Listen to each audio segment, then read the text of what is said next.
UDFിന് വീണ്ടും തലവേദനയായി രാഹുൽ മാങ്കൂട്ടത്തിൽ.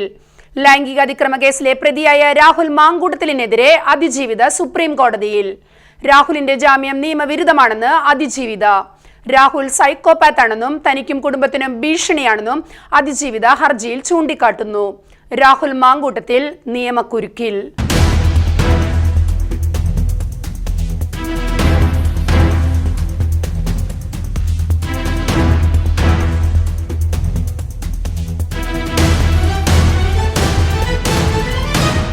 ലൈംഗിക അതിക്രമ കേസിൽപ്പെട്ട രാഹുൽ മാങ്കൂട്ടത്തിൽ UDFിന് വീണ്ടും തലവേദനയായി മാറുന്നു.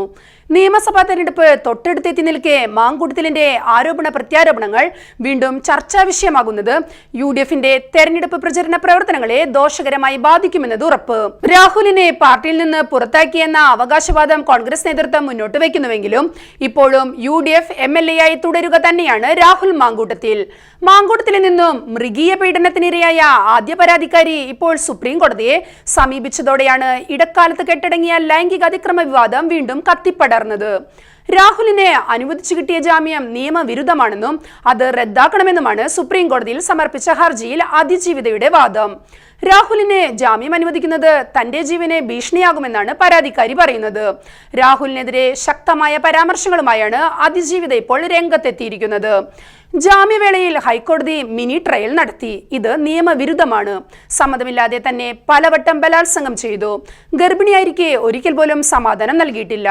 അബോർഷനെ സ്വയം സന്നദ്ധായിരുന്നില്ലെന്നും ഭീഷണിയിലൂടെയാണ് തന്നെ സമ്മതിപ്പിച്ചതെന്നും ഹർജിയിൽ വ്യക്തമാക്കുന്നു.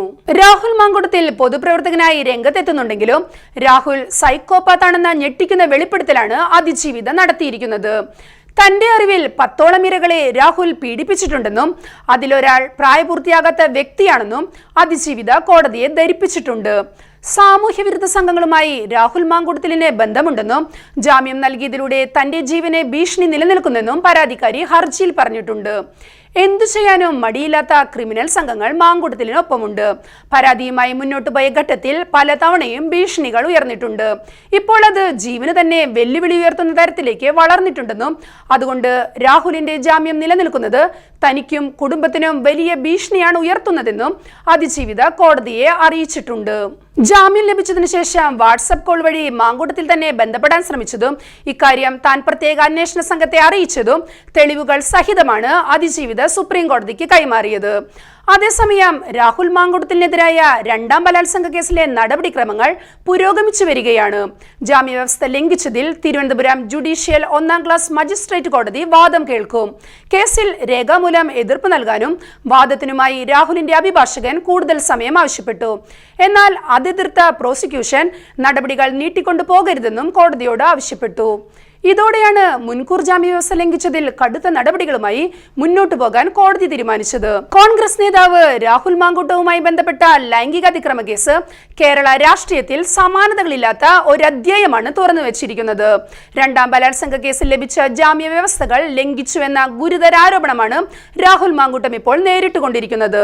അത് സംബന്ധിച്ച നിയമ പോരാട്ടങ്ങളും നടന്നു വരികയായിരുന്നു. അതിനോടൊപ്പമാണ് ആദ്യ പീഡന കേസിലെ അതിജീവിത മാങ്കൂട്ടത്തിനെതിരെ ജാമ്യം റദ്ദാക്കണമെന്നാവശ്യവുമായി സുപ്രീം കോടതിയെ സമീപിച്ചിരിക്കുന്നത്. ഈ രണ്ട് സംഭവ വികാസങ്ങളും കേരളത്തിലെ തെരഞ്ഞെടുപ്പ് രാഷ്ട്രീയ രംഗത്തെ ചൂടേറിയ ആയുധമായി മാറുമെന്നത് ഉറപ്പാണ്. രാഹുലിനെ പരോക്ഷമായി പിന്തുണച്ചിരുന്നവർ പോലും ഇപ്പോഴത്തെ സാഹചര്യത്തിൽ മാങ്കൂട്ടത്തിലിനെ കൈയൊഴിയുന്ന കാഴ്ചയാണ് നിലനിൽക്കുന്നത്. എന്നാൽ എത്ര തന്നെ കൈകഴുകി മാറിയാലും മാങ്കൂട്ടത്തിൽ ഉയർത്തുന്ന വെല്ലുവിളികളിൽ നിന്നും അത്ര വേഗം മോചിതരാകാൻ കോൺഗ്രസ് നേതൃത്വത്തിന് കഴിയില്ലെന്നതാണ് യാഥാർത്ഥ്യം.